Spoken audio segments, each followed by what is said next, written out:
हमने किसी को एनकाउंटर में सही मार दिया तो कुछ लोग कहेंगे नहीं नहीं ये तो एनकाउंटर कर दिया और बिल्कुल सही हुआ, तो फिर कानून कोर्ट की क्या जरूरत है? फिर आप तो न्यायालयों को बंद कर दीजिए, आप कोर्ट को बंद कर दीजिए, आप जो भी शासन प्रशासन है उन सबके हाथ में जो बंदूक दे दीजिए। उत्तर प्रदेश के जो मुख्यमंत्री जो योगी आदित्यनाथ हैं, क्या वो फूलन देवी के हत्यारे के बारे में भी ये बात कहेंगे?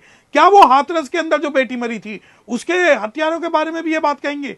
क्या एनकाउंटर देखते समय सिर्फ आप जाति और धर्म देखेंगे?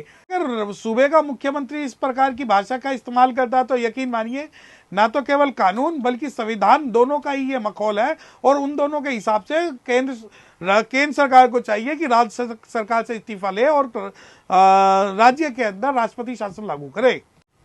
सर, जिस तरीके से बहराइच में लगातार इनकाउंटर हो रहा है, कैसे देख रहे हैं आप एज ए वकील की उत्तर प्रदेश के चीफ मिनिस्टर कह रहे हैं किसी को बख्शा नहीं जाएगा? देखिए, जो एनकाउंटर है वो भारतीय जुडिशियल प्रोसेस का पार्ट नहीं है, और संविधान के अंदर एनकाउंटर नाम की या कानून में एनकाउंटर नाम की कोई भी जगह नहीं है। अब आप जब एनकाउंटर की बात करते हैं तो यकीन मानिए इस भारत के अंदर जो एनकाउंटर होते हैं वो सिर्फ और सिर्फ शेड्यूल कास्ट और मुस्लिम लोगों के होते हैं। एक आधा रेयर चांस हो गया कि जिसमें दूसरे का एनकाउंटर हो गया, परंतु 1 लाख में से 1-1.5% जो है एनकाउंटर वो सही होता है, बाकी जो दूसरे हैं एनकाउंटर वो फेक एनकाउंटर होते हैं। रही बात बहराइच के एनकाउंटर की, देखिए मैं एक कानून को मानने वाला व्यक्ति हूँ, मैं एक संविधान को मानने वाला व्यक्ति हूँ, ना तो मैं बुलडोजर पॉलिसी में विश्वास रखता हूँ और ना ही मैं एनकाउंटर में विश्वास रखता हूँ। मैं विश्वास रखता हूँ तो लीगल प्रोसेस में।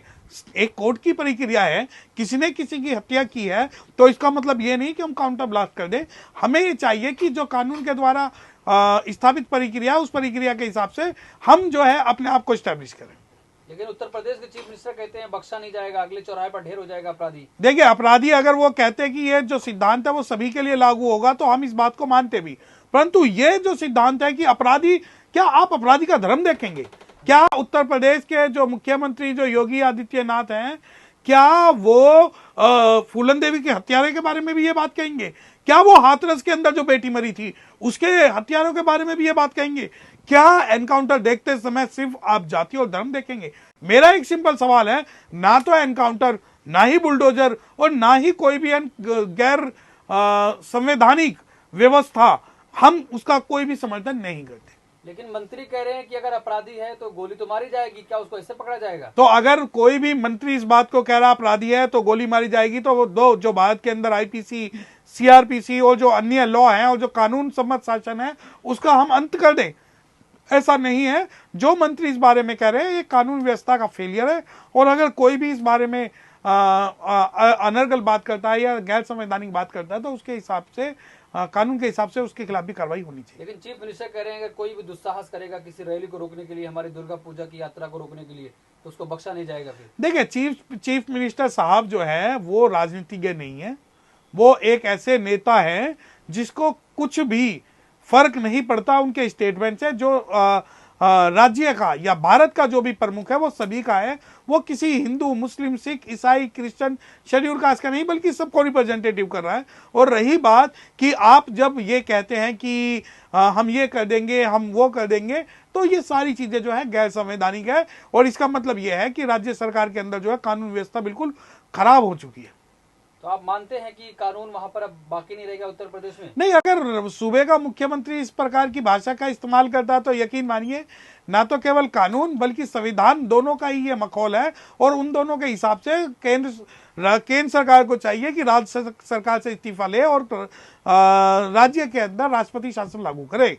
लेकिन उत्तर प्रदेश में सीएम ने जब एनकाउंटर की बात की कि कोई भी इस तरीके का मुजरिम जो है बख्शा नहीं जाएगा, तो तमाम लोगों के घरों में खुशियां मनने लगी हैं और तमाम लोग जो है इसको अलग नजरिए से देख रहे हैं, कह रहे हैं बिल्कुल ठीक हुआ है।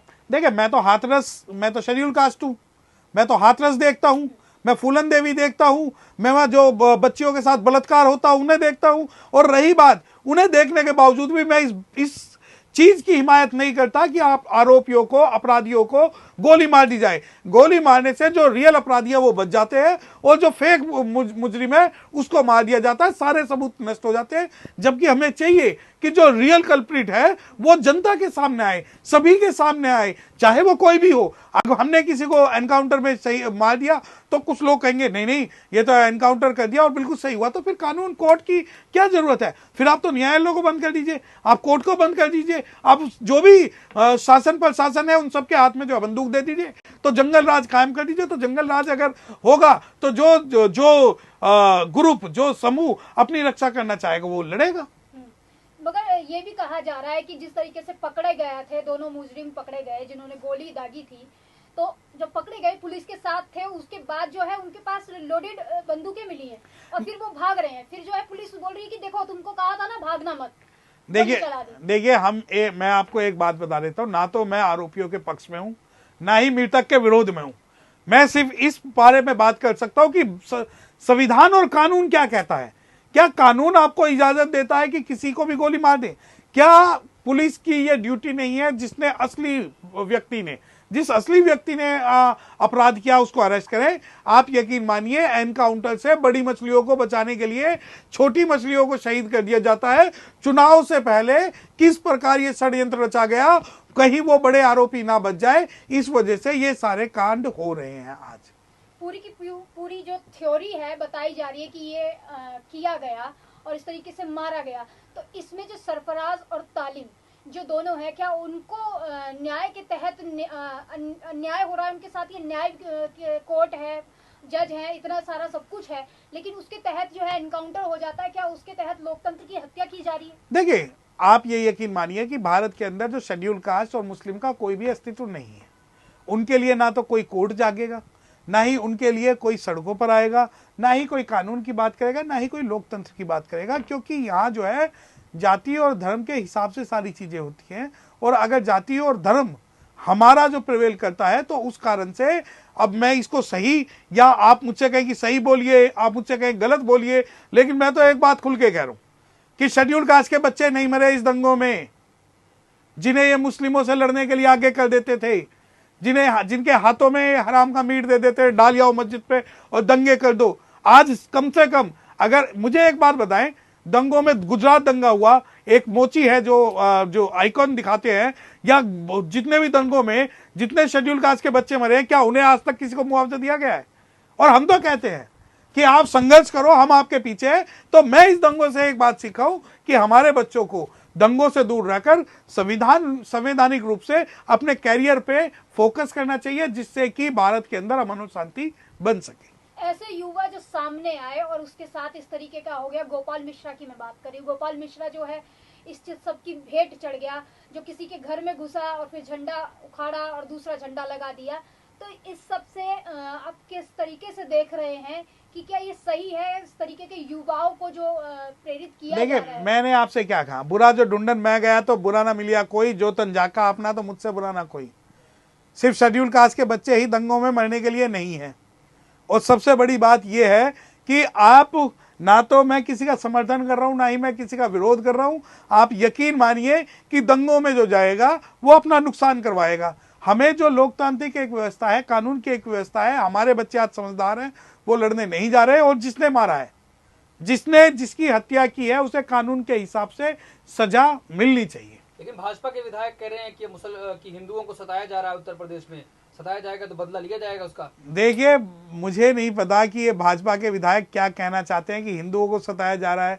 आप मुझे बताएं कि कश्मीर से लेकर कन्याकुमारी और कच्छ से कोहिमा तक सबसे ज्यादा अगर कोई आज विक्टिम है तो शेड्यूल कास्ट विक्टिम है, मुस्लिम विक्टिम है, आदिवासी विक्टिम है, और इनकी आवाज कोई भी नहीं उठा रहा है। और आप कह रहे हैं कि इन्हें परेशान किया जा रहा है। उत्तर प्रदेश के अंदर तो सरकार तुम्हारी है, केंद्र में सरकार तुम्हारी है, और जब केंद्र में सरकार तुम्हारी होते हुए, राज्य में सरकार तुम्हारी होते हुए अगर तुम परेशान कर रहे हो तो भैया इसमें जो है हम अनुसूचित जाति और मुस्लिम लोग कुछ नहीं कर सकते। तो फिर क्या कहेंगे ऐसे विधायक को जो कह रहे हैं कि हाँ गोली मार दी जानी सही है और फिर हिंदुओं के लिए खतरा है ये सब? देखिए, जो विधायक है उन्हें राजनीति की रोटी सेकनी है, इस वजह से वो प्रवोक कर रहे हैं कि किसी प्रकार से दंगे और बढ़े और जो चुनाव है, चुनाव के अंदर एकीकरण का माहौल बने। तो आपको लगता है मतलब जो उपचुनाव है जिसकी वजह से सारी चीजें हो रही है? सरहद पे तनाव है क्या, वो शेर है ना कि सरहद पे तनाव है क्या, पता करो चुनाव है क्या। तो ये जो चुनाव की कहानी है, तो ये तनाव जो हो रहा है वो चुनाव की वजह से हो रहा है। तो एक सुप्रीम कोर्ट, एक आप एडवोकेट होने के नाते कैसे देख रहे हैं कि देखिए, लोकतंत्र के अंदर इस प्रकार के कृत्यों का कोई भी औचित्य नहीं है, और चाहे बुलडोजर पॉलिसी हो या एनकाउंटर पॉलिसी हो, हम इन सभी का विरोध करते हैं। और संवैधानिक रूप से इन सभी मसलों का हल निकाला जाना जरूरी है, वरना वो दिन दूर नहीं जब भारत के अंदर इस प्रकार के स्टेटमेंट से एक बहुत बुरी स्थिति पैदा होगी। तो ऐसे लोगों के लिए कुछ आप करेंगे, सजा दिलाने का काम करेंगे? बिल्कुल बिल्कुल, देखिए हम जो भी एंटी कॉन्स्टिट्यूशनल है उनके लिए हम कुछ ना कुछ हम बिल्कुल करेंगे।